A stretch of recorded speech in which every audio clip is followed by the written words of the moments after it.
Oke anak-anak, Assalamualaikum warahmatullahi wabarakatuh. Selamat berjumpa lagi dengan saya Pak Rofik. Untuk pertemuan pagi ini kita akan membahas mengenai frekuensi harapan suatu kejadian dan peluang komplement suatu kejadian ya. Oke, untuk sebagai bahan pengingat, pada pertemuan terdahulu kita sudah membahas mengenai peluang suatu kejadian ya. Nah, peluang suatu kejadian itu adalah perbandingan antara kejadian yang diharapkan terjadi ya, dengan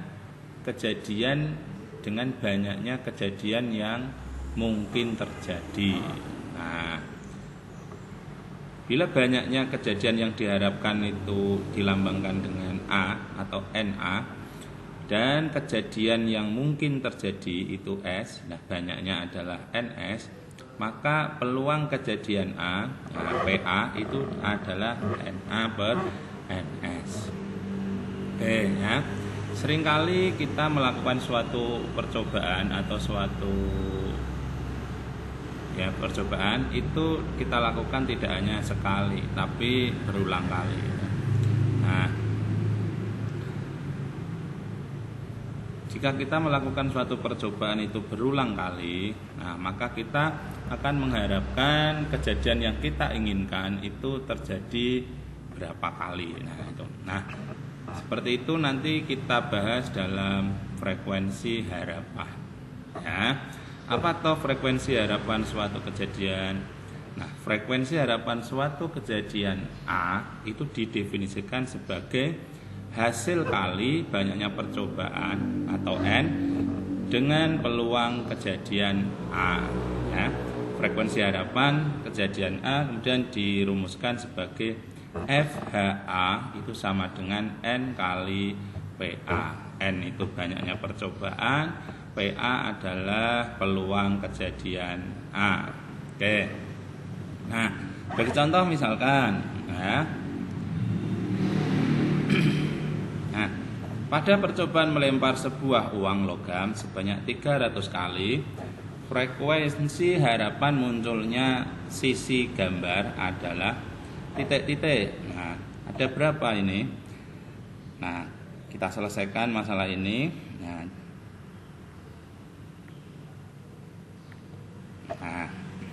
pertama-tama kita identifikasi bahwa percobaan ini adalah percobaan melempar sebuah uang logam. Nah, ini pertama kali kita misalkan dulu kejadian yang diharapkan.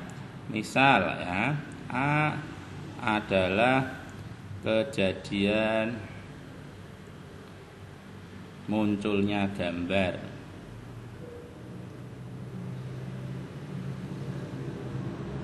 Oke, nah ini jelas NA karena dalam uang itu kan gambarnya hanya satu, NA adalah satu.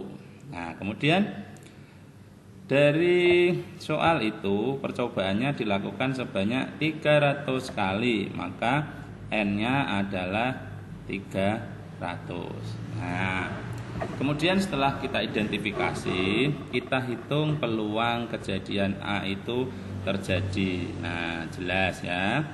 PA itu adalah NA per NS. Nah, sehingga NA-nya adalah 1, peluang NS-nya pada percobaan pelemparan sebuah uang, NS-nya adalah 2.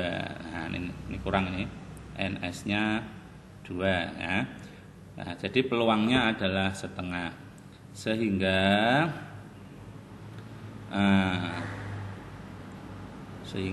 frekuensi harapan kejadian A terjadi itu adalah N kali PA. Nah, ini sama dengan 300 kali setengah, nah, sama dengan 150. Nah, ini sama dengan 150. Nah, jadi kalau kita melemparkan uang logam sebanyak 300 kali, nah, uang logamnya sebuah. Frekuensi harapan munculnya gambar adalah 150 kali. Oke, anak-anak, mudah kan? Nah, bisa dipahami. Nah, berikutnya saya lanjutkan dengan peluang komplement suatu kejadian. Nah, apa toh komplement suatu kejadian atau peluang komplement suatu kejadian? Nah, peluang komplement kejadian A itu dinotasikan dengan PA aksen. Nah, adalah peluang tidak terjadinya kejadian A. Nah, berlaku sifat nanti PA itu ditambah PA aksen itu sama dengan 1. Nah, dari situ nanti bisa diturunkan 2 sifat. Berikutnya adalah PA sama dengan 1 min PA komplement. Kemudian PA komplement itu sama dengan 1 min PA. Nah, jadi dahulu kita di SMP itu sudah belajar mengenai teori himpunan ya, bahwa kalau misalkan ada semesta himpunan, nah kalau di teori himpunan itu kotaknya itu adalah semesta himpunannya, atau kalau dalam teori peluang itu nanti dia adalah ruang sampel. Kemudian kalau ada himpunan A, nah himpunan A ini, maka yang di dalam lingkaran itu adalah himpunan A ya. Kemudian daerah yang di luar lingkaran yang masih di dalam kotak itu adalah A komplement. Nah, seperti ini. Nah, contoh soalnya bagaimana? Nah, misalkan ini ya. Di dalam sebuah kotak terdapat bola yang diberi nomor 1 sampai 10. Nah, jika diambil sebuah bola secara acak, berapakah peluang munculnya? Yang A, bola bernomor prima. Kemudian yang B adalah bola bernomor bukan prima. Oke, nah coba kita selesaikan soal ini. Nah, ini jawab. Misal B adalah kejadian terambil bola bernomor prima. Nah, karena S-nya itu adalah ini, ruang sampelnya adalah bola bernomor 1, 2, 3, nah sampai 10. Nah, ini NS-nya adalah 10. Kemudian berarti B itu adalah bola bernomor prima. Berarti 2, 3, 5, dan 7. Nah, berarti nanti ini NB-nya adalah 4. Nah, sehingga nanti dengan mudah kita ini jelas PB adalah NB per NS.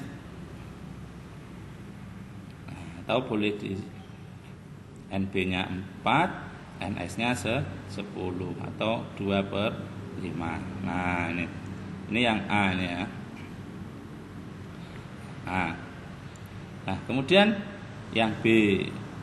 Nah, jika B adalah kejadian terambil bola bernomor prima, maka kejadian terambil bola yang bukan prima itu adalah B komplement ya, B komplement. Nah, ini berarti B komplement adalah kejadian terambil bola bernomor bukan prima.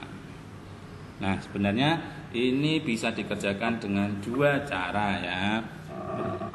Nah, dengan definisi peluang atau dengan komplement peluang. Nah, misal kita kerjakan dengan yang pertama dulu, yang definisi peluang.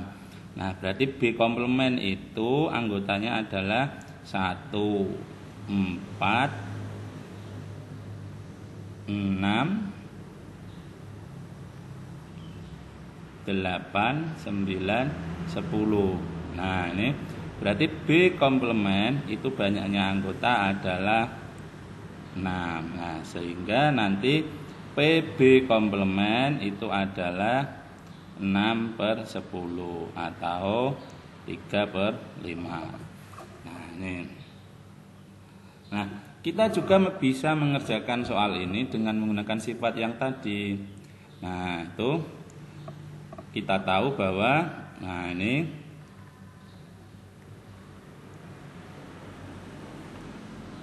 peluang komplement B itu adalah 1 min PB.